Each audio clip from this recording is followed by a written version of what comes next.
Sean bienvenidos a un nuevo teórico de este curso. En el día de hoy comenzaremos a hablar de la anatomía del sistema nervioso, el cual es uno de los puntos más importantes de este segundo módulo del curso. El conjunto de órganos que componen el sistema nervioso van a permitirnos relacionarnos con el medio externo a través, por ejemplo, de la locomoción, porque va a inervar a los músculos que van a regir esta acción, como veíamos en los teóricos del aparato locomotor. Por otro lado, a nivel del encéfalo van a estar dados las funciones de alta integración, el lenguaje, la inteligencia, así como los procesos neuroquímicos relacionados con los afectos y las conductas. Por otro lado, el sistema nervioso también va a participar en la regulación del medio interno.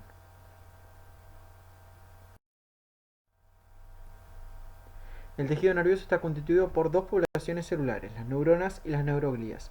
Las neuronas son las células que más rápidamente uno reconoce que son o que forman parte del sistema nervioso. Son células excitables por las cuales viaja el impulso nervioso. Por otro lado tenemos las neuroglías, las cuales se encargan de generar el ambiente adecuado para que puedan funcionar de forma correcta las neuronas. Por ejemplo, a través de la formación de la barrera hematoencefálica, la cual logra que determinadas sustancias o determinados tóxicos no puedan acceder al sistema nervioso y por lo tanto no puedan entrar en contacto con las neuronas.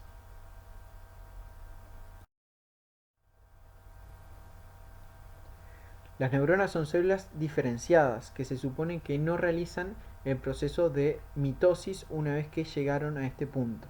Tenemos cerca de 100 millones de neuronas, constituye el tejido excitable del tejido nervioso y el mecanismo por el cual se comunica una neurona con otra neurona se llama sinapsis.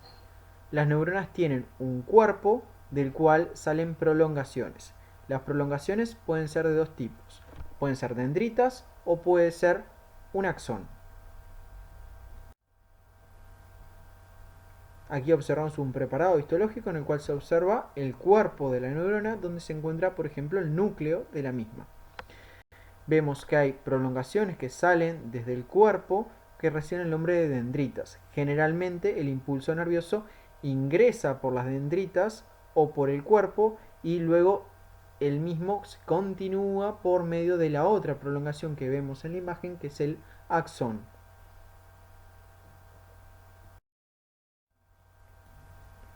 Entonces, una neurona recibe información a través de sus dendritas o a través de su cuerpo. Si sistematicémoslo de la siguiente forma. Hay múltiples prolongaciones que salen del cuerpo de la neurona y que reciben información. Por lo tanto, son prolongaciones aferentes, reciben información. El cuerpo principalmente se dedica al procesamiento de esta información nerviosa y luego la misma se va a continuar por medio de una única prolongación que va a buscar contactar a otra neurona. Esta prolongación recibe el nombre de axón y es una prolongación eferente porque la información se aleja del cuerpo de la neurona.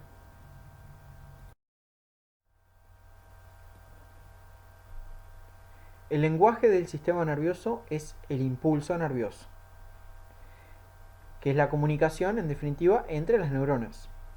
Entonces, aquí tenemos un esquema que sirve para repasar lo que veíamos en la diapositiva anterior.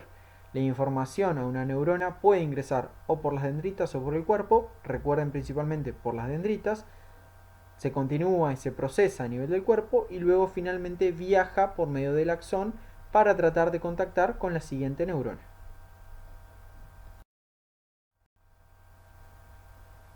Aquí vemos un preparado anatómico, es un corte sagital, ¿sí? O sea, pasamos de la microscopía a la macroscopía, y en el cual vemos que el sistema nervioso está constituido por dos tipos de sustancias, sustancia blanca y sustancia gris. La sustancia gris la pueden ver, en este caso, viene en la periferia, formando parte de la corteza del cerebro, de los hemisferios cerebrales, y la sustancia blanca en su interior. En la sustancia gris se encuentran los cuerpos neuronales. En cambio, en la sustancia blanca se encuentran las prolongaciones, sean las dendritas o sean los axones de estas neuronas.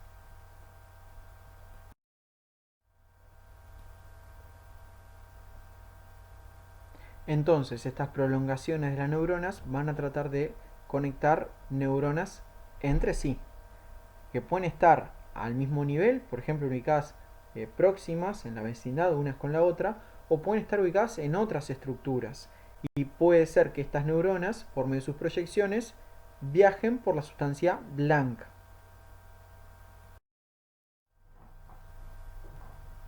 Entonces, estas neuronas, por medio de sus prolongaciones, pueden viajar por el sistema nervioso y contactar con otras neuronas de otra localización. Por ejemplo, ahí en la imagen podemos observar una neurona ubicada en la corteza cerebral que sigue su trayecto por la profundidad de los hemisferios cerebrales, atraviesa de un lado al otro en forma de puente, como ven ahí en esta estructura que se denomina el cuerpo calloso, es sustancia blanca, tiene prolongaciones entonces estas neuronas, para llegar al lado contralateral.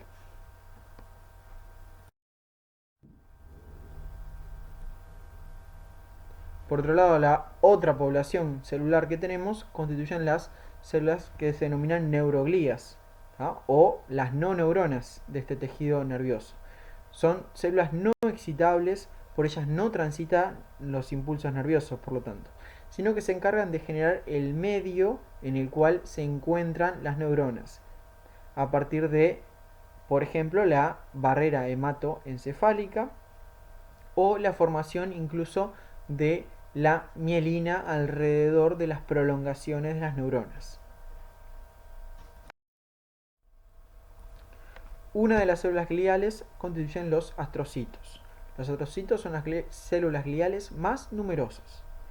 Tienen la función de sostener a las neuronas, así como regular las características del líquido extracelular.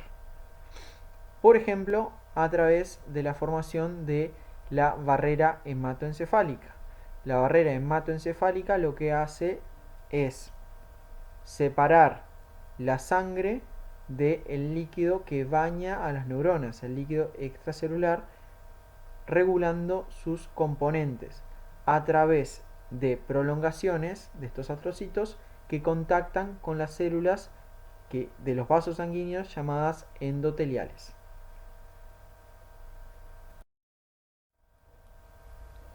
Las células gliales también van a participar en la formación de la vaina de mielina que envuelve a algunos axones. No todos los axones tienen vaina de mielina. La mielina es una sustancia que está formada principalmente por lípidos y cuya función es la de acelerar el proceso de la conducción del impulso nervioso. La vaina de mielina en el sistema nervioso central está formada por los oligodendrocitos. En cambio, en el sistema nervioso periférico, esta vaina de mielina la forman las células de Schwann. Hay determinadas enfermedades que justamente afectan la vaina de mielina y por lo tanto la conducción nerviosa, como por ejemplo la esclerosis múltiple. Y por último, tenemos las microglías, que son otras células no neuronales o neuroglías, las cuales tienen la función de el soporte y función fagocítica, y esto es lo que las diferencia de las otras células neurogliales. Forman parte del sistema mononuclear fagocítico, entonces su función es justamente la de degradar desechos celulares.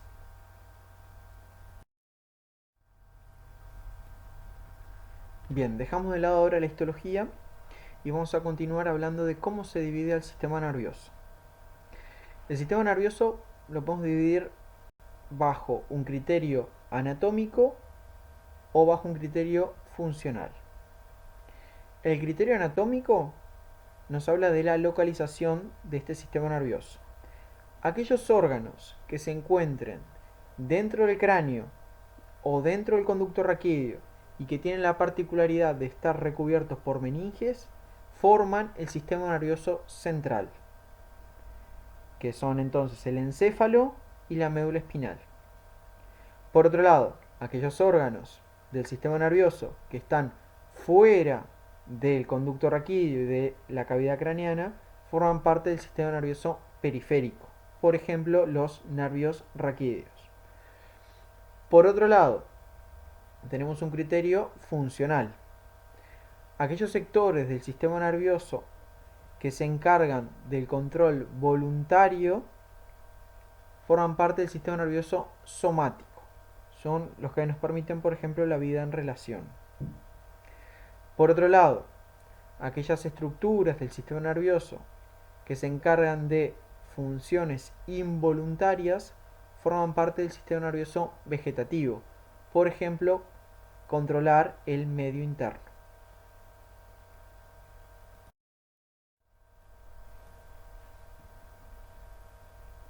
Entonces, bajo un punto de vista anatómico, podemos dividir al sistema nervioso en central y periférico.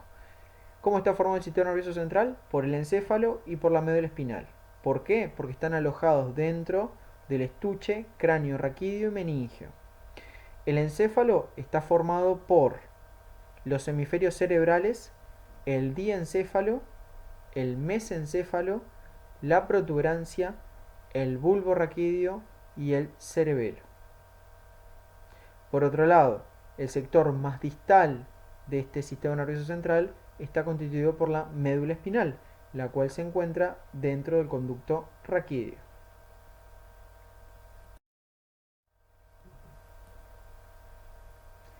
Por otro lado, aquellas estructuras que están fuera de este estuche cráneo raquídeo meningio forman parte del sistema nervioso periférico. Algunos ejemplos son, por ejemplo, los pares craneanos. Los pares craneanos van a nacer del encéfalo y se van a dirigir hacia la cara y el cuello para inervar determinadas estructuras. Por ejemplo, el globo ocular. El globo ocular se va a mover en los distintos sentidos que conocemos gracias a la inervación de la musculatura extrínseca por medio de los pares craneanos motores oculares. Por otro lado, los nervios que van a viajar, que nacen de la médula espinal y que viajan hacia los músculos de las extremidades, por ejemplo, son los nervios raquídeos, los cuales también son un ejemplo de estructuras del sistema nervioso periférico.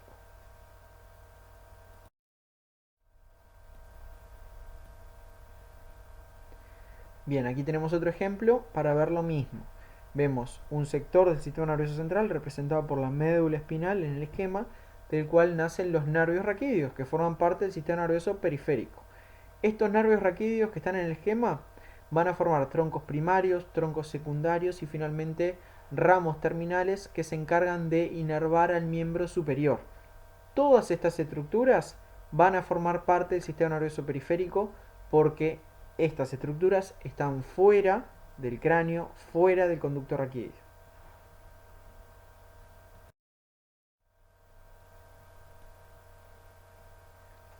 En cambio, las estructuras que están dentro de este estuche cráneo raquídeo meningio van a formar parte del sistema nervioso central. El sector más cefálico es el encéfalo.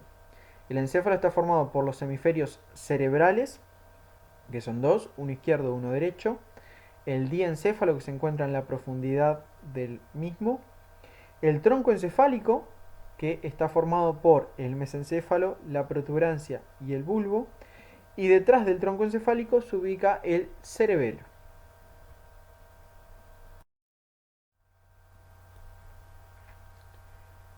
Todas estas estructuras que estamos viendo que forman parte del sistema nervioso central se originan en la etapa embrionaria a partir de una estructura primitiva denominada el tubo neural. Este tubo neural en su sector más cefálico, por medio de un proceso de vesiculización, origina al prosencéfalo, mesencéfalo o romboencéfalo. El prosencéfalo también se llama cerebro anterior, el mesencéfalo cerebro medio y el romboencéfalo cerebro posterior. Estas estructuras sufren un proceso de vesiculización secundaria que da origen al telencéfalo y al diencéfalo por parte del cerebro anterior o prosencéfalo. El mesencéfalo queda como tal y el romboencéfalo da origen al metencéfalo y mielencéfalo. ¿Por qué es importante esto? Porque a partir de estas estructuras se van a originar las estructuras de la vida adulta que nosotros conocemos y que veremos en la siguiente diapositiva.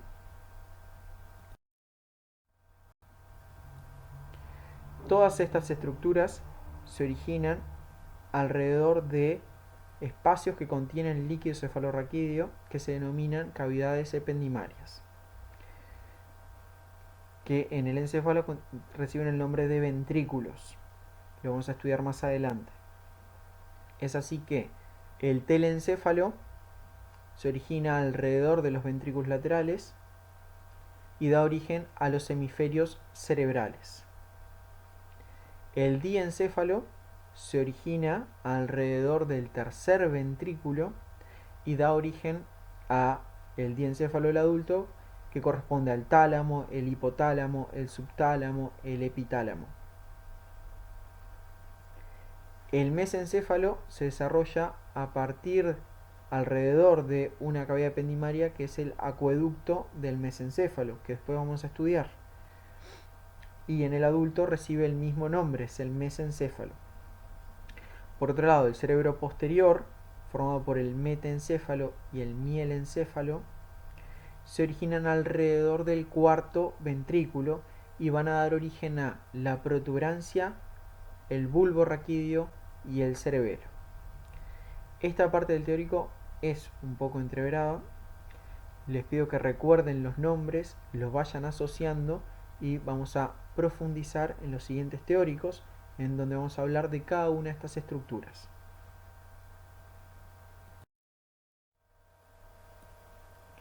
Por otro lado, abandonando el punto de vista anatómico, nos vamos a enfocar ahora desde un punto de vista funcional. Al sistema nervioso se lo puede dividir en somático y vegetativo. Somático es aquellas actividades que están controladas bajo nuestra voluntad, como por ejemplo, como podemos ver en la imagen, hacer ejercicio, ¿sí? Hacer una flexión del codo. Por otro lado, el sistema nervioso vegetativo son aquellas actividades o funciones que escapan a nuestra voluntad. Para ser bien gráfico, ninguno de nosotros está pensando cuánto tiene que contraer el estómago, cuánto tiene que dilatar el píloro para enviar el contenido del estómago hacia el duodeno. Esto está controlado gracias al sistema nervioso vegetativo.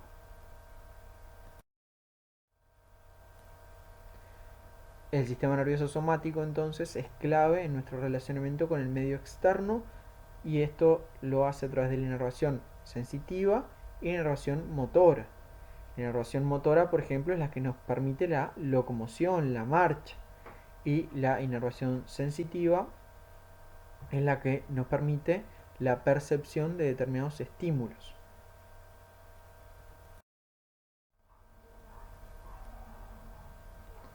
En cambio, aquellas actividades o funciones que escapan entonces a lo voluntario están en relación con el sistema nervioso vegetativo, el cual se encarga principalmente de controlar las características del medio interno.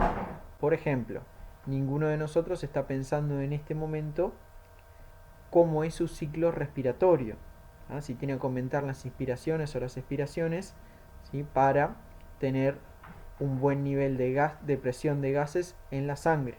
Esto se hace de forma automática y esto está controlado por el sistema nervioso vegetativo. Como otros ejemplos que se les pueden ocurrir, van a formar parte del accionar de este sistema nervioso involuntario.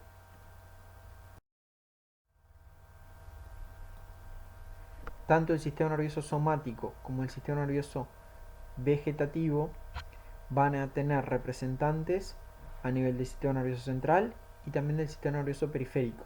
Recuerden, son dos clasificaciones distintas, tienen distinto criterio. Por ejemplo, ¿sí? Las neuronas que se encargan de la inervación del tubo digestivo están alrededor, mejor dicho, están en las paredes del tubo digestivo, formando el sistema nervioso entérico. Desde un punto de vista anatómico, estas neuronas forman parte del sistema nervioso periférico. Por otro lado, el principal centro regulador del sistema neuroendocrino corresponde al hipotálamo, y el hipotálamo, ¿sí? Entonces un sector del sistema nervioso vegetativo, se encuentra en el interior del cráneo, forma parte del diencéfalo. Entonces aquí tenemos otro ejemplo donde una estructura del sistema nervioso vegetativo forma parte ahora del sistema nervioso central.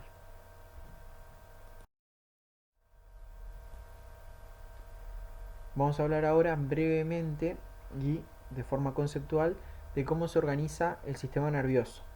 No importa si es somático o vegetativo, el sistema nervioso recibe un estímulo que es captado por un receptor.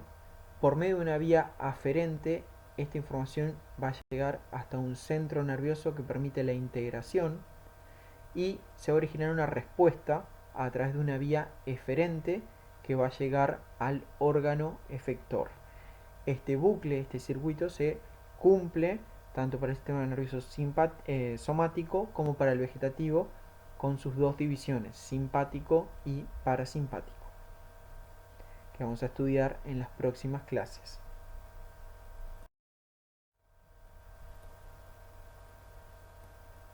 Veamos ahora algunos ejemplos que son bien gráficos para recordarlo.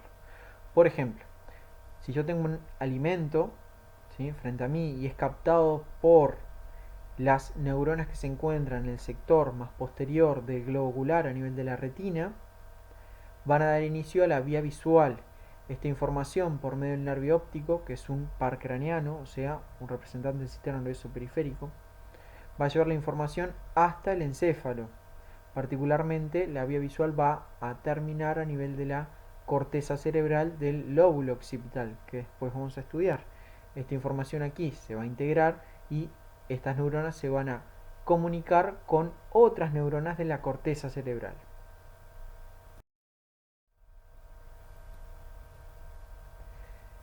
Estas neuronas de la corteza cerebral van a iniciar una respuesta. Aquellas actividades que son voluntarias ocurren en la corteza cerebral. Ese es un concepto que se tiene que llevar de este primer acercamiento al sistema nervioso. Entonces, las neuronas de la corteza cerebral se van a extender hacia la médula espinal, para luego las neuronas de la médula espinal se van a continuar formando los nervios raquídeos que van a dar origen al plexo braquial y a los nervios que van a llevar la información hasta los músculos del miembro superior, que van a ser los efectores, para llevar la comida, el alimento a la boca.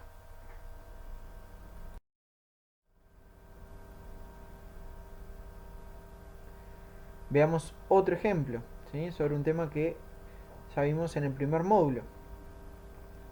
Cuando la vejiga se llena de orina, se distiende, los receptores en esta pared de la vejiga inician un impulso nervioso que por medio de los nervios del plexo hipogástrico va a llevar la información hasta la médula espinal. Esta información va a viajar desde la médula espinal en sentido ascendente hacia estructuras de orden jerárquico mayor en el sistema nervioso central. Van a integrar la información y va a haber una respuesta a la misma por medio de los nervios del plexo hipogástrico para llegar hasta los músculos de la vejiga, los cuales mediante su contracción, principalmente el músculo detrusor, y por otro lado la pérdida del tono de los esfínteres, van a posibilitar la micción. Todas estas actividades obviamente requieren una integración en todos los niveles y una anatomía conservada. El fallo entonces en alguno de estos sectores da lugar a determinadas patologías. Hemos llegado al final del teórico de introducción al sistema nervioso. A lo largo de esta clase estuvimos viendo las funciones del sistema nervioso, el tejido nervioso, cómo está constituido, cuáles son las poblaciones celulares, las neuronas y las neuroglías. Hablamos de su histología y de sus funciones. Posteriormente hablamos de la división tanto anatómica como funcional del sistema nervioso que deben de conocer. Anatómica, sistema nervioso central y periférico. Funcional, sistema nervioso somático voluntario y, por otro lado, el sistema nervioso vegetativo con sus dos divisiones, el sistema nervioso simpático y parasimpático, que vamos a profundizar en clases siguientes. Por otro lado, se tienen que ir familiarizando con determinados términos en relación al desarrollo de este sistema nervioso.